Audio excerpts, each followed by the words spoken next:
you guys, and welcome to a new episode of The Soy Up Show. I hope y'all are doing well. As for me, I'm just trying to live by the mindset of yesterday is gone, tomorrow is unknown. In other words, don't let the weight of yesterday's problems seal the opportunities of today.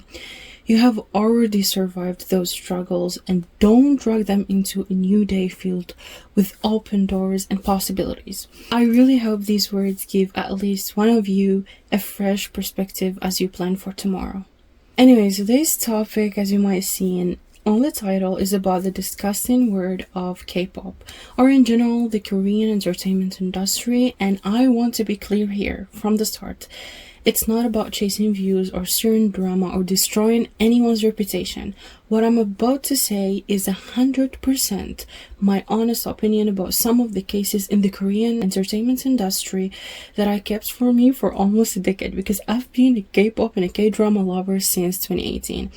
And I've made even plans to pursue my education in Korea. They didn't work, but during that process, I gained a deep understanding of the Korean culture, especially in the entertainment world.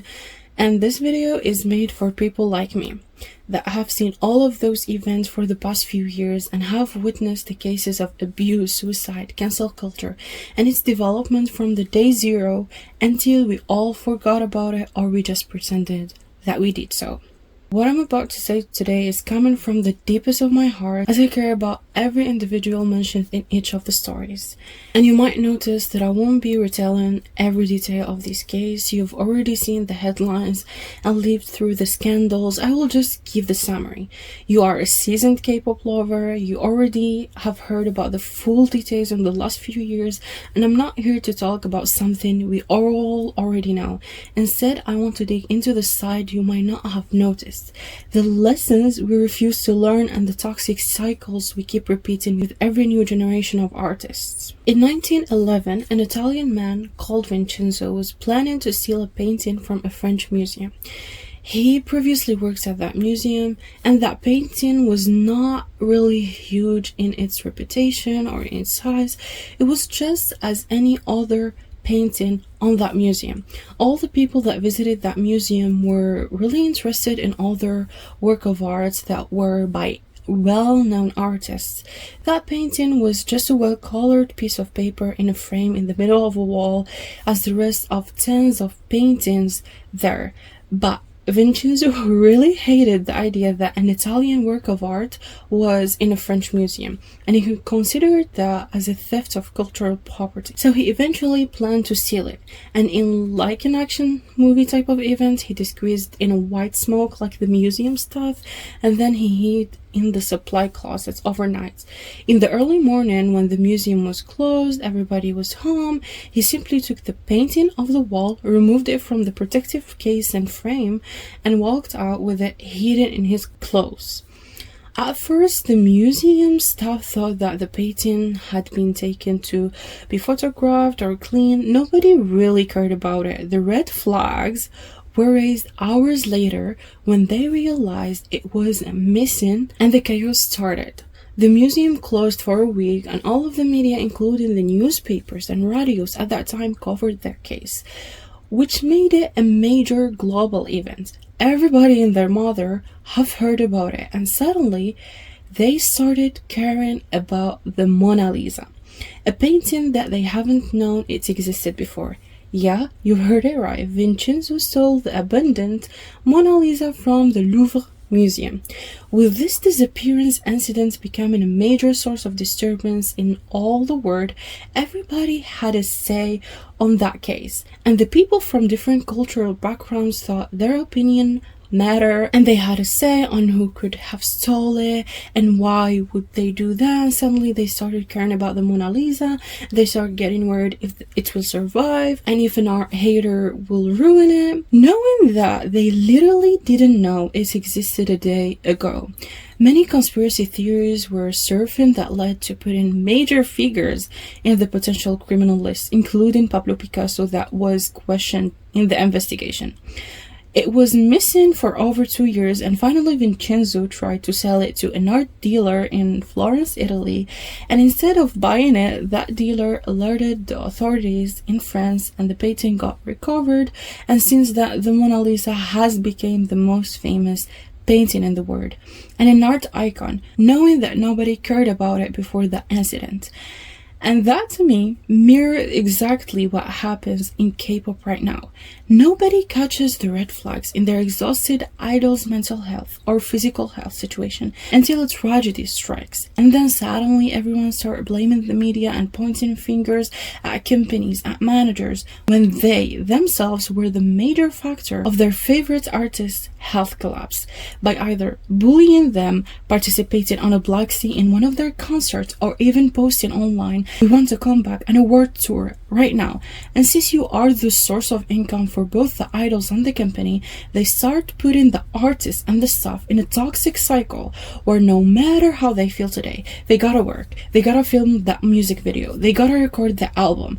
And when everything collapses by a major disaster in your idol's life, you start crying online and share emotional posts like, "I hate that company, why would they abuse our favorite artists?" And you start streaming the music that one day you hated and bullied the company and the artist for. Even the haters that were part of the emotional abuse start empathizing from nowhere. And this toxic cycle of hypocrites happens every time that it became disgusting and unstoppable, to be honest. So this is basically the benefit of the doubt of this episode, and this is the ugly truth. We are hypocrites, and we don't care until it's too late. We don't care about the idols until they collapse. We don't care about the victim until they suicide. We rush to show sympathy, and we never support, which is the dark side of humanity. We won't praise you, and we keep hating you until you hit the rock bottom. And at that point, we start applauding for you and supporting your art to make us feel less guilty, or just put ourselves in a more powerful state than you. And we literally don't mean to be like that. We don't abuse our idols mentally, consciously.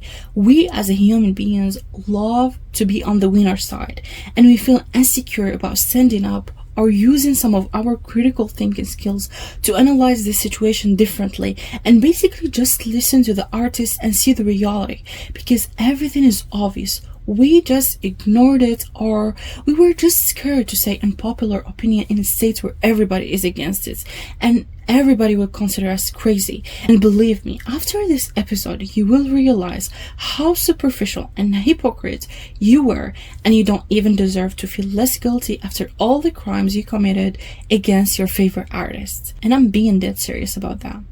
I'm going to break down some of the biggest examples to expose the toxic patterns and even predict how the same cycle will repeat with the new idols, unless we finally reflect and admit that the villain isn't just the companies or the industry, it's us, the fans. I'm gonna start with a heavy topic that was the headline of every K-pop related article 3 years ago. The bullying case of Kim Garam, one of the most confusing and weird cases, and a live proof of how easy we can be media manipulated and change our opinions and switch our sides when we feel for a portion of a second that we might be on the loser side. I know it's hard to decide if she's guilty or not, and until now people are still debating whether she did it or not. To refresh your memory about this whole chaos, I'm gonna tell you the story briefly and show you how hypocrite and weak we were. So in 2022, everything turned into a circus the moment Garam's teaser dropped to announce she is part of the new hype girls group Les Seraphim. Out of the blue, pictures of her next to a disrespectful drawing on a board were published, and suddenly the internet went crazy. We all went crazy. Anonymous accounts started throwing every possible accusation. She was violent, she smoked, she bullied, she threw flower pots, she insulted Ive, she made her teachers kneel. Like, people just opened a rumor generator and hit shuffle. It got so out of hand that even her friends were harassed. Hype initially defended her, saying she was actually the victim of bullying, but we were all in an anger state and we started accusing Hype of defending a bully. And I even remember we said that she is coming from an extremely wealthy family and they bribed Hype to defend her, as all what we were seeing at this point were her photos with a disturbing friend group. But then a new character dropped. Her name was Bam Unsu, and she shows up with a law firm, claiming that Garam was the perpetrator, and even the school violence committee report was leaked, showing clearly that she was a bully.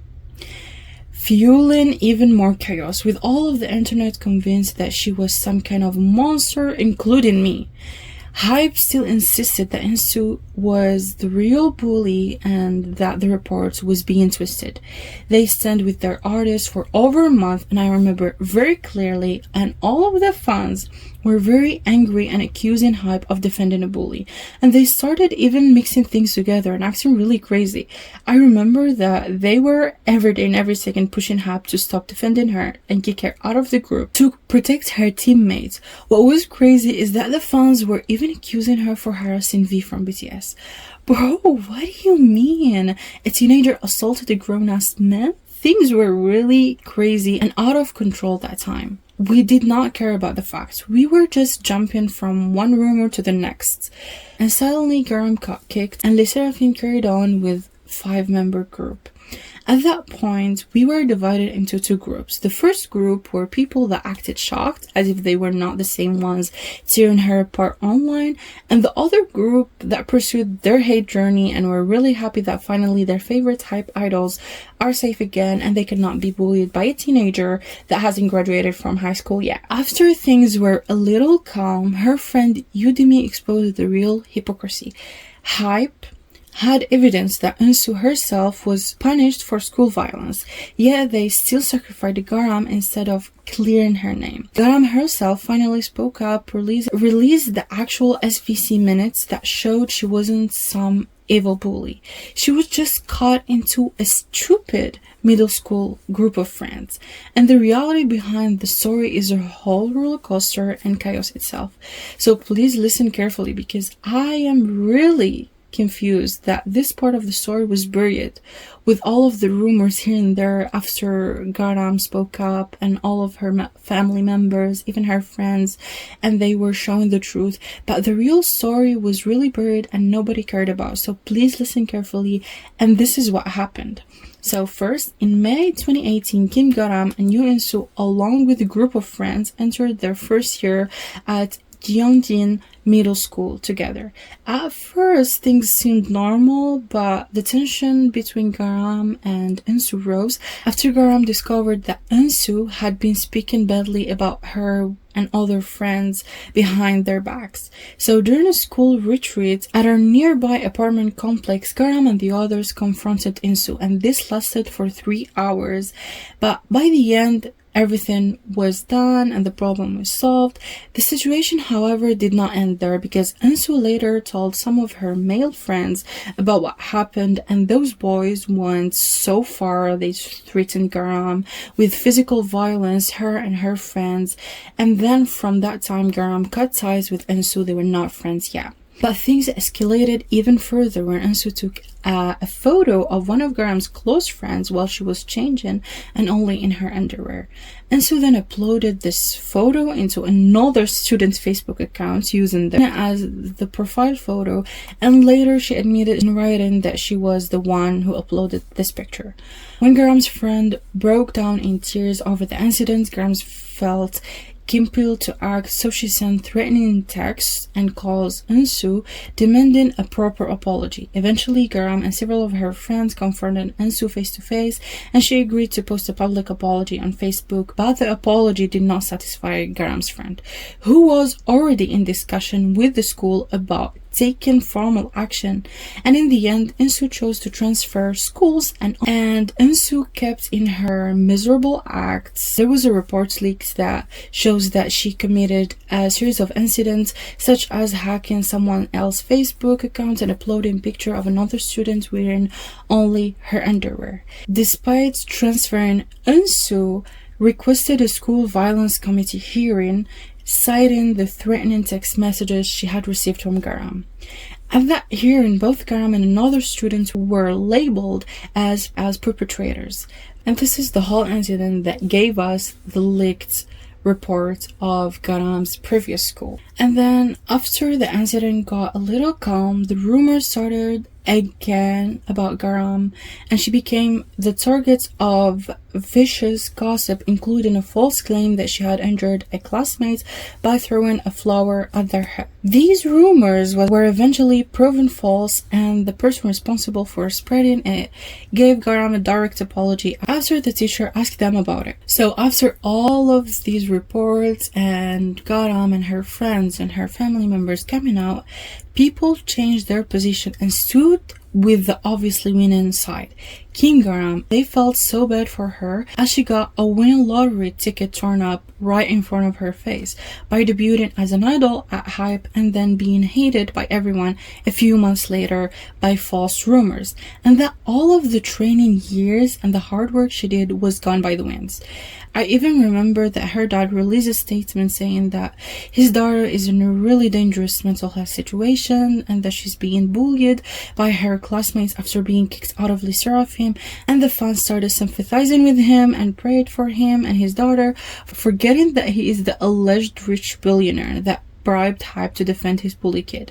And what really made me feel disgust from the fans, and me personally, when I reflect what I was thinking about years later, is that they started blaming Hype for not saving their artist and not releasing the reports that proves that Unsu was the real bully, forgetting how harsh they were acting and how crazy they were just to kick her out.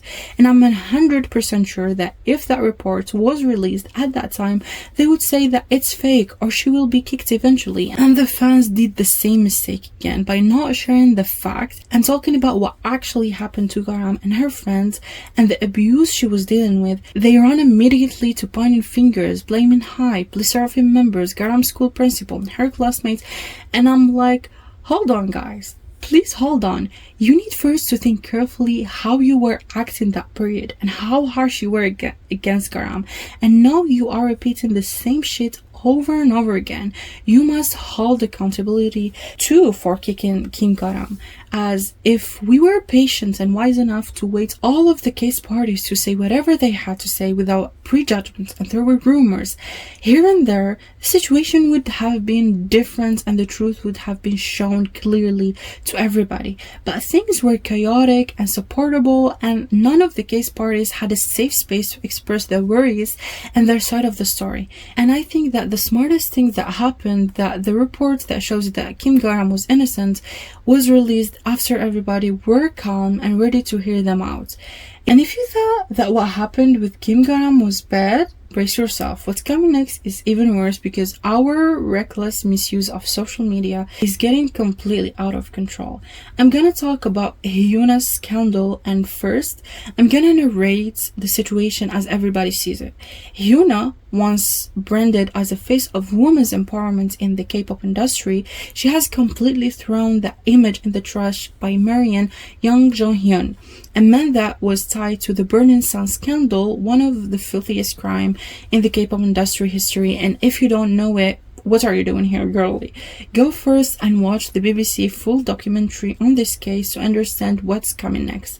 Because as a woman, I will not and I cannot summarize those victims' pain and tragedies in just a few minutes of a long YouTube video. Basically, Jonghyun, Hyuna's current husband, was not some innocent bystander. He admitted that he received the illegal sex tapes from one of the members of the group chat. He knew that the women were filmed without consent, laughed about it, made disgusting comments, and still chose to stay silent. He never went to the police, never tried to stop it, and he let it slide because he thought it was not a crime, it was just immature. And Hyuna, on her side, was very close with Guhara, the same Guhara who exposed the police corruption tied to the Burning Sun case, the same Guhara who was a victim of revenge porn and abuse herself, the same Guhara who ended up taking her own life under the crushing weight of it all. For Hyuna to turn around and marry a man who was part of the very scandal that destroyed her friend, it feels like a betrayal, a slap in the face to Hara's memory and to every woman who suffered because of the Burning Sun. And fans are pissed because this is not just love is love. This is a Hyuna choosing to stand beside someone who enabled betrayers while her own friend was being eaten alive by the exact same system. She built her image on being pro-woman, rebellious, strong, and by marrying Jonghyun, she's showing that all of that was just branded. And to make matters worse, fans cannot even forget how Don, her long-term ex-boyfriend, sacrificed his entire idol career for her. He literally left Pentagon, got hated on, and stood by her, and after all that she drops him only to marry someone linked to one of the K-pop star scandals. People see it as cruel, hypocritical, and disgusting. But I don't see it this way. I see Yuna not as the villain but as the victim, or at the very least the next victim. And hear me out. Instead of protecting her from a criminal, a rapist, a narcissist monster, people chose the laziest path, which is hating her, mocking her, tearing her down. Why isn't anyone stopping to think she might be blackmailed into marrying him? If he's done it once, he will do it again. Why isn't anyone considering that she could be suffering abuse, mental, emotional, maybe even physical, the same way Guhara did? Why is it always the woman who gets blamed? I'm genuinely terrified for her. If I was her friend, I would never stop checking in on her. I would never leave her alone, because leaving her isolated with this monster, losing her career, her freedom, that's the clear sign that she is trapped and manipulated. And what do we do as fans? And instead of protecting her, we started cancel her, and we make the online world another unsafe hellhole for the victim. I'm not telling you that you need to blindly support her marrying a criminal. I'm saying listen, open your damn eyes. Think about her safety before rushing into hate.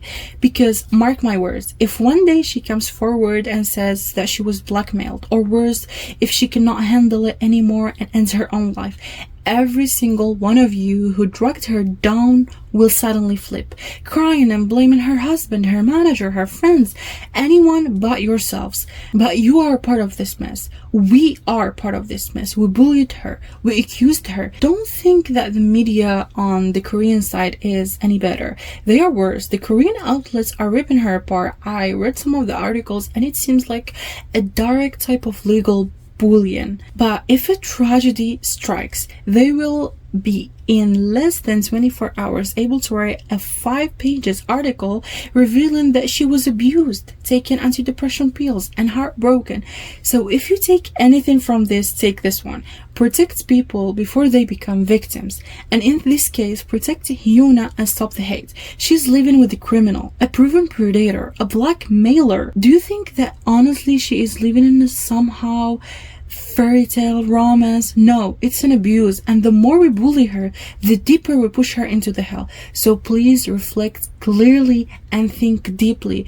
Does Hyuna deserve all of this hate? And can we finally do the right thing by protecting her instead of keeping this all ridiculous hate? And now I'm gonna move to our last case of today, the Kim So-hyun case. And I know it's really weird and it's kind of disturbing, but it's actually one of the clearest examples of how society, fans, and social media users can fail someone so completely even when the signs were right in front of them. I really believe that from the very beginning the red flags were visible, yet instead of paying attention we chose to ignore them, or worse, we chose to attack the very person who was silently crying out for help, for our help. And let's stop sugarcoating this. Kim So-hyun was 27 years old when he started dating a 15-year-old Kim Se-ron. This is not love, this is not just dating, that's grooming, and simply the relation lasted from around 2015 to 2021. She was a child when everything began, and he was already a full grown-ass man, a star at the top of the industry. He was the highest paid actor in the Korean entertainment industry before the incident happened. And during those years, he was shaping her, controlling her, and dragging her deeper into an environment she could never escape. By 2022, Kim Se-ron hit the rock bottom after DUI accident. It was his agency, the Kim So-hyun agency, that stepped in and paid for the damages, and that money has become later a weapon against her. They kept things vague about the payments, only to suddenly drop a bombshell letter in 2024, demanding her to pay nearly 700 million won immediately or face a lawsuit. And they used the LKB and partner lawsuit, which is a really heavy law firm used to present the president. And it was simply a low bullion. Kim So-hyun was really disturbed and she messaged immediately Kim So-hyun, begging him for a payment plan. Like, Kim So-hyun did not even reply. He screenshotted her messages complete with her number and forwarded them to the Korean media. He painted her as some of the obsessive ex, a crazy woman, and her to the wolves. That's why she ended up posting that story that shows they were both together in an intimate situation, cheek to cheek, during the Queen of Tears promotions. It was her last attempt to get him acknowledge her existence and for the people to look closer, to ask questions. She was exposing something important, issues that were eating her alive. But what did we do? We, instead of asking the right questions like, when did that happen? Where did that happen? Why were they really that close if they were not dating? We jumped straight to accusations. We labeled her actions as malicious, accused her of trying to ruin his life and sabotage his career, especially that during that period the Queen of Tears TV show was really popular and everybody was happy about it. Me personally, I was really into it and I loved it and I watched it till the end, and I saw the photo. It raised some red flags, but I did not think that they were not dating. I really knew that they were dating and she took that photo, but I thought maybe she released it now because she was just trying to get some attention. I was not like that type of people. They were friends and she's just accusing him. It was obvious for me that they were dating. And we turned the entire narrative against her. We paint her as the villain and we did not care about the main problem. We mocked her and we shamed her. And after she ended her own life on the birthday of Kim So-hyun, we did the easy thing, pointing fingers and blaming Kim So-hyun and the media for not giving her the chance to defend herself. But we forgot a crucial part. We are part of this dilemma. We created this toxic cycle. When she tried to warn us through that Instagram story, we did not support her. We did not give a fuck. We did not give her the benefits of the doubt. We did not stop to think that maybe, just maybe for a portion of a second, she was telling the truth or at least trying to understand her. We gave her space to talk. Instead, we accused her of being an attention seeker. We cared more about the protection of the image of our favorite artist and of our show than about the well-being of a human being. And it's honestly so disturbing and frustrating to think about what damage we caused in the last few years by bullying artists. And what is worse is that we are still doing the same thing. We are still doing everything from the zero to the end without stopping this toxic cycle. We are refusing to listen to the artists and we are rushing directly to the accusation and to the blaming. Yes, the managers and the companies are toxic, but we are the ones behind this. They just act according to our reaction. If they know we will bully the artist for the smallest mistake, they will do their best to make them look like angels by always being active and just honestly erasing their real personality and putting them in a skin that it's not theirs, which is mentally disturbing. And I'm here to tell you, please stop this. We are doing the same thing over and over again. This shit is happening now with ITZY nowadays. I'm seeing it and I'm really scared for them because by ignoring their beautiful art and the latest releases and closing our ears and just posting about their downfall and how bad their music is nowadays and that we expected them to be the next Blackpink when you did not even let them correct their mistake after the Sneakers song, which is, by the way, not bad. I really think that it was good. It was not on the expectation level, but it was not bad. There are other worse songs out there need more criticism. Bro, their latest album is fire and the music video is a work of art. Girls be girls, will be girls, will be girls, will be girls, will be girls, will be girls. But we are now rock-headed, refusing to listen to them and give them a chance. Do you think that JYP will keep investing in them? No, I don't think so. And if they get disbanded one day, I'm sure that you will all start crying on social media and blaming that man for ruining their career when you clearly refuse to listen to them or to support them. That was it all for today's episode. I feel like a big weight was relieved from my heart and from my chest, and I'm lighter now. It feels so good to be open up and talk about some things that were disturbing me, and I hope we all can figure out our mistakes and think differently and stop this toxic cycle and protect the future victims and protect our artists and not rush to blame the company and the managers and everybody that is surrounded by our favorite idols. Anyways, thank you very much for watching and streaming today's episode. Have a great day. I love you. Goodbye.